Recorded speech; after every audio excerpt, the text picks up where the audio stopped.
Hello mga kabataan! Welcome sa ating Grand Rosary Mass Rally for Peace. Daming paglalakbay dito sa lupa, ikaw ang aming gabay na tala na Mga kabataan, sa bataan, magkaisa tayo, magsama-sama tayo at manalangin tayo para sa kapayapaan at tulungan tayo ng ating mahal na ina na siyang unang nagbukas ng puso kay Jesus. sa aming paglalayan sa kadiliman, sa buhay na punong panganib pangamba. Narito tayo ngayon sa Bataan People Center. Ginaganap natin itong activity na to, a rosary event for Mama Mary, having the message of Fatima, prayer and penance, and most especially peace of the whole world and the conversion of all of us and of all the sinners. Ay tala sa umaga, udyat ang araw ng pagligtas.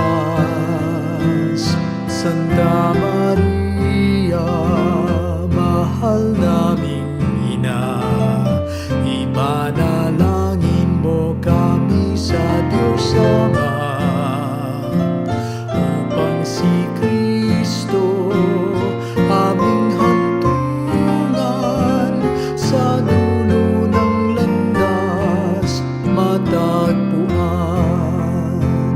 Santa Maria, mahal naming ina, ipanalangin mo kami sa Diyos Ama, upang si Kristo aming hantungan sa dulo ng landas matagpuan.